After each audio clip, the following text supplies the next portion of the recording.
here's the deal. No pre-existing heart condition. Nothing that I'm training for. I'm not doing a marathon or nothing crazy like that. All of my testing came back normal. Overall, I am a pretty healthy individual. And yet, hold on, let me get close. As y'all can see, okay, I have this very unsexy heart monitor situation. If you are new here and you've never watched my content before, hi, my name is Toni. And I make content that is for women, self-care for women, the feminine lifestyle, soft living, glow up mindset types of videos, not just the surface level, personal growth, and the 30s experience, because a lot of what I'm experiencing now, I'm in my 30s and I've been sharing that. So that is what my content has looked like for the last, I don't know, 2-3 years. And I can promise you that this situation has been by far the biggest lesson in self-care that I've probably ever experienced. And I want to share that because I really want you guys to avoid the same damn mistakes that I have seemed to have made within the last several months. Stress took over my life so much that in one single panic attack, it caused me to go into ongoing tachycardia. Now, if you are not familiar with the term, tachycardia is just a fancy way of saying increased heart rate. So in one single panic attack, it caused my heart to stay in tachycardia. And it all stemmed from stress and anxiety.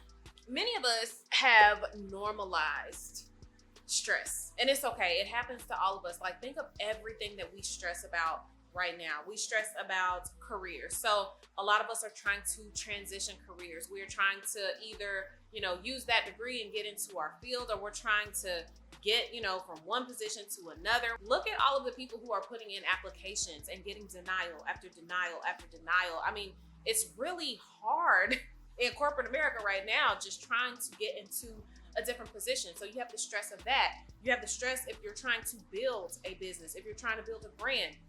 Maybe you're still trying to build a social media presence. You have a stress to make more, okay? There's a lot of pressure on everybody right now to make more money. That's the reason we're trying to get into the new job and, get that increased salary. Look at how much gas is. Look at how much groceries are. Look at how much it is for the basic necessities to just live. Things are costly right now. So there's that stress and that pressure that, okay, I got to get out here and get it. I got to make more. I got to hustle. I have to do something to, keep the funds rolling in. Then you have the stress of relationships. You have the stress of the biological clocks ticking.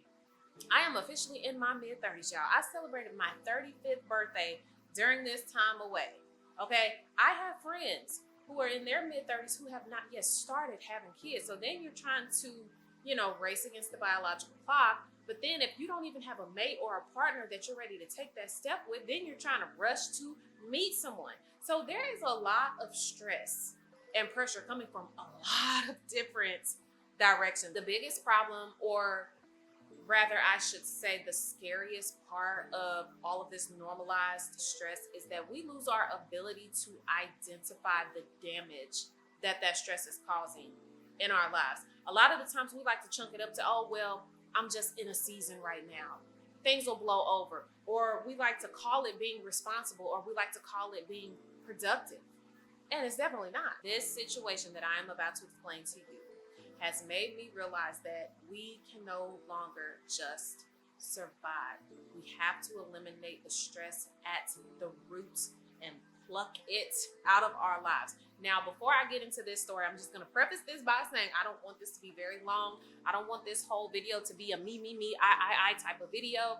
I'm just going to give you the backstory so you can understand why my perspectives, for one, have shifted, and for two, why I'm going to be so adamant about the fact that we need to remove stress out of our lives. And I'm so sorry, y'all. I told y'all, or did I tell y'all? I moved. For those of you who know me and you've been here, I moved. Obviously, my background is different. So I have the air conditioning right here. It might be a little loud, and I'm going to hope and pray that it's eliminated when I go to edit this video. But anyway, I'm going to keep this as short as possible.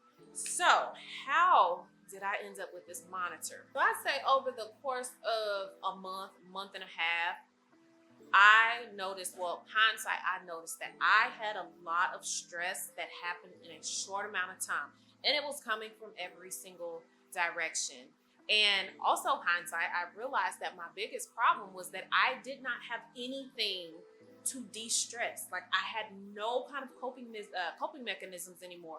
I wasn't journaling, I wasn't meditating, I wasn't praying, I wasn't doing anything, I wasn't reading. If you've been here and you've watched my content before, you guys have heard me talk about my little 2-hour window at nighttime where I use that to just decompress. I shut my door. Goodbye kids, goodbye husband. I'm shutting off everybody because I need that time. I wasn't even doing that anymore. I had nothing to deal with the stress that was happening in my life. It was coming from every single direction. It was coming from family. So within a short amount of time, I was dealing with a lot of family issues. And I'm talking everything from like serious health issues for one family member to just family drama from other family members. It was a lot coming from family. Not only was it family, but it was preparing to move. So like I said, I've moved in this time frame. So yes, moving is exciting, but it's the preparation to move. It's packing up the house. And I'm not packing up a house just for myself. I'm packing up a house for 5 people. Of course, we all know moving is a stress within itself. So I had it coming from that direction. I had it coming from the direction of finances. So let's just say me and my old landlord, we was locked in tight, okay? And I can guarantee that I was not paying nearly as much as what most people were paying to live. So, you know, it's the pressure of, okay, yes, I can afford my space. I'm not out here just living beyond my means, but it does cause you to shift when you're, you know, not paying one amount anymore and you're paying something else.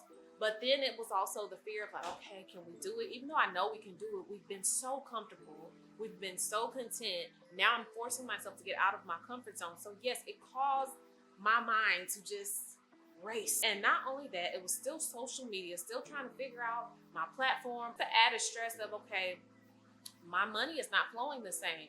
A lot of the jobs that I was getting weren't flowing anymore. So then I'm questioning, like, what am I supposed to be doing? On top of all of that, I had the stress of career as well. So my corporate job, I don't even know if I've ever mentioned this before, but I work in healthcare IT. And my current job, I'm grateful to have a job.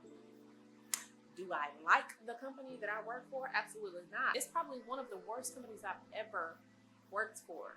So yes, I am one of those individuals who is constantly doing application after application after application. Do y'all see how much stress I was under? Like, I mean, it was in such a short amount of time and it was coming from left and right. So I've jotted down a couple of things because I want you guys to ask yourself if you've been experiencing some of these red flags. So I feel like you have that first alarm, you know, before you get to the 5-alarm blaze, you have that first alarm that goes off like, hey, something's not right. Those are symptoms like constant exhaustion. I was always tired. I just felt drained and depleted every single day. Inability to relax or feeling guilty when you do finally get to relax. So have any of you felt that when you get to a moment when you can sit down, you physically just don't feel rested? Your mind does not feel rested, or you either feel like, well, I should be doing something. I'm lazy. I have to be moving. You're not lazy, I promise. You really need to sit down. But again, we miss these things, so we just continue to go, go, go. I ignored all of this. I wasn't paying attention to what I needed. I wasn't paying attention to my body. My mind was just constantly going. Now, here is what happens next. When you start feeling physical symptoms, it's a problem. I started getting frequent headaches. Now, yes, I've had headaches before. Yes, I've had migraines before. But I really noticed, okay, my headaches are increasing. My skin was extremely dull. I mean, if you looked at me, you could tell, like, are you okay? Like, are you going through something? I also had this pain in my stomach. Now, most of us, when we have a stomach ache, we're feeling indigestion, you know, upset stomach, whatever. We feel it in the center, right? Well, I had this pain like right here in my upper left stomach, because you know your stomach kind of like curves down. I had this pain in my upper left stomach, right behind my rib cage, that would not go away. I kept complaining to my doctor, like, something is wrong, and she's like, honey, there's nothing going on, like maybe you're constipated. So it turns out it was inflammation. Inflammation also triggered by stress. Here's where the problem kicked in, and this is what actually caused me to go to the ER. Shortness of breath and chest tightness, okay? If you get to the point where you are so stressed that you feel tightness in your chest and you are struggling to breathe. And I'm not talking about even like gasping. I wasn't even gasping for air. It was more so like I just felt like I couldn't take a deep breath. You need to stop everything immediately. Okay. I actually went into the ER because I was having this, this shortness of breath, and I was like, dang, something's not right.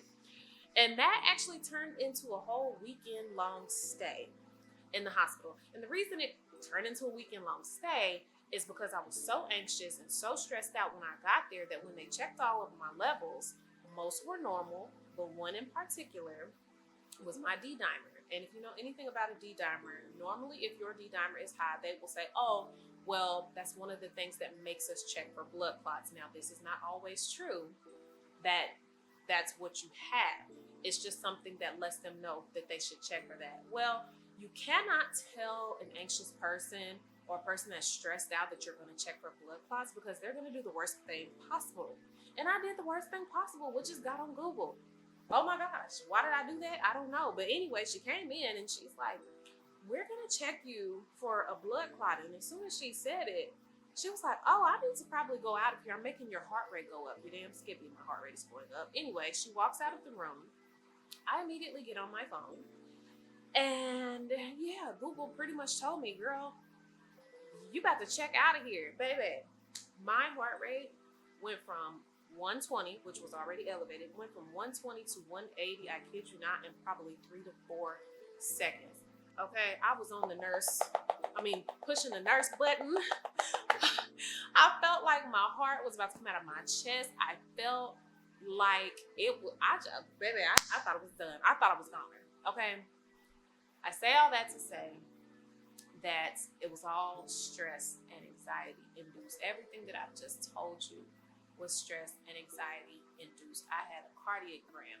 I had several EKGs. I had several CT scans. I've had all of this done within the hospital, all of my levels checked. Everything was normal. When I finally had my follow-up with my doctor, she's like, yeah, this is stress and anxiety. That is how I ended up with this very unsexy heart monitor. Okay, so my really loud air conditioner just went off, so it's probably gonna be a lot quieter now. I don't know, we're gonna have to figure it out on another video. Anyway, I digress. In our society, we praise people who can do everything, right? Like we praise the busy schedule. We admire the people who never stop, right? And I want you to think about social media and how social media has played a part in this. We look on social media and we see all of these people constantly doing something. We see them constantly moving around, taking trips, building the business, building the brand, working the corporate 9-to-5 job in the daytime, and then coming home and filming content, and then they're moving about and doing something else, and then we see the woman raising her family, and then we see her looking, mighty gorgeous while doing all of it. I mean, we look and see everybody's highlight reel every single day, and we're like, oh my gosh, I'm inspired. I'm not doing enough. I'm lazy. I need to be like this person. That is the problem. A lot of the times when we feel like we're being inspired, really and truly, we're adding more to our plate when we really don't have to. We are not capable of seeing the trade-off. Everybody has to give a no to something in order to get a yes to something else. So while we're looking and thinking that we're being inspired to work harder and do more like we see that they're doing on those videos, what we don't realize is they had to sacrifice something behind closed doors in order to get to where they are. We can be inspired, but we cannot continue to tell ourselves that we're not doing enough, because when we tell ourselves that and we try to continue to go, that is where a lot of this stress, unnecessary stress at that is where a lot of the stress is coming in. This whole experience over the last 2 months, like being in the hospital, wearing the heart monitor, having to do all of this, it not only had me confront my stress, but it also had me confront my expectations with myself. Again, which stemmed from, in my mind, I was still very much so a part of hustle culture. When I thought I wasn't, I was very much so a member still. It showed me that my expectations were a little high. So I had really fooled myself into believing that, girl, yes, you can do YouTube, TikTok, Instagram, all three of them full time. You can work your corporate America job full time. You can be a present wife all day, every day. You can be a present mom to 3 sons every single day. You can prepare to go back to school. You can keep the household running. You can be a therapist to everybody who needs you to be in that moment. There are responsibilities that didn't even belong to me, along with a million other things. Let me tell you something about me, okay? I don't give up very easily. I am not one to quit. I actually am very ambitious, and sometimes, and I believe probably it's one of my greatest strengths and yet one of my downfalls at the same time, is that sometimes I do believe that I can do way more. And when I don't, or I feel like I'm failing, I will push myself even harder. And that's exactly how I found myself in this situation. I was pushing myself so much so because I did not want to admit failure. I didn't want to have to admit that I was going to give up or that I had to adjust. You are capable. I promise you, you are capable of anything that you want to put your mind to. You can succeed in it, but you also have to know your limits, because when you do not know your limits, you become a breeding ground for stress, and stress will hit you from every single direction because you don't have limitations and boundaries in place for yourself to be able to stop and block these stressors as they try to enter into your life. If you have any kind of stress in your life, you do not have self-care. Self-care is more than just a bubble bath. It's more than just going and taking yourself on a solo date. It's more than just a skincare routine. It's more than just all of that surface level stuff that we've been shown over the last couple of years. If you have stress in your life right now, you do not have self-care. You do not have self-love. If you are not stopping to de-stress and allow these things to come off of your energy, you do not have self-love. You do not have self-care. Please take it from me when I say you do not want to continue to normalize stress in your life. You need to stop everything that you're doing right now. Any of those red flags that I gave you, or any of those physical symptoms, if you are having any of that right now, you have to stop immediately and see where the stress is coming from. You are running the risk of having your normal daily functionality stripped away from you, okay? I had to be on a beta blocker for about 2.5 weeks. Now, I did check in with my primary. We agreed that it was okay to wean off of it because I'm not a medicine taker at all. I am not a medicine taker, y'all. Like, I just, no, absolutely not. It's a no for me. So I was like, okay, I will be on this temporarily, but I'm getting off as soon as I can. And what I realized was, getting on the beta blocker, there was a brief period of time where my heart had to adjust to being on it. So I had to move around a little bit slower. I couldn't do all of my normal things that I was doing during the day. It took me so long to just walk up a flight of steps because I had to make sure that I was breathing properly. I couldn't wash my hair the way that I wanted to. I had to pay for somebody to do my hair. And y'all know that just, I do my own hair. If you've seen any of my TikTok videos, you know that I do my own hair. I had to pay somebody to do my hair because it was a normal functionality that I could not do. Then weaning off of the beta blocker causes some of those side effects to kick back in, or some of the same, symptoms that you were having before, it kicks back in. So I had a brief moment of tachycardia, which it did go away pretty fast. I had palpitations. I had tremors going on real bad one night. And so again, my body had to adjust off of it. Now I feel wonderful. Thank you, Lord. So in my time away from social media, as you can see, I've moved again. I told you guys that I celebrated my 35th birthday during this time away. No cameras in my face, no filming, nothing. Like, just me and my boys. It was so peaceful. But I say all that to say that I don't want you guys to wait until 35 years old to prioritize your peace of mind and your health. Those two things are just priceless. Nothing in this world is worth your peace of mind and your health. If you are feeling stressed out, if you are feeling pressure, if you are feeling like you're just not feeling like yourself, take a step away. Especially if you are on social media, take a step away. Take a step away from friends. Take a step away from family. Really tune into yourself. So I want to close this video with asking you 2 questions that I jotted down. My first question is, how long are we willing to treat survival mode like it's normal? And my second question for you is, how long are you willing to wait before you start listening to yourself? Okay? Some of y'all can hear your body and your thoughts talking to you, but you're ignoring it because you feel like you're trying to play catch up and that you need to speed along so that you can get to where everybody else is getting to. Baby, it's not worth it. Okay? You will get to your level of greatness when the time is right for you. And that is all that I'm going to say. So I'm going to leave that right there. That is all that I have for you guys today. And I am back this time. Oh my gosh. I'm back this time 100%. I know I came back and I was still dealing with a lot of this, and that's why I never came back after my last video. But I am back and I have a lot of things in store. Things are going to be looking definitely different. I might not even go back to TikTok. I might just stay right here because this works for my life right now. But anyway, thank you guys for tuning in. Please listen to what I'm saying. You don't want to have to wear this very unsexy heart monitor. And it's coming off tomorrow. And I'm ready for it because I have not been able to properly clean this side of my body. All right, see y'all later. Bye.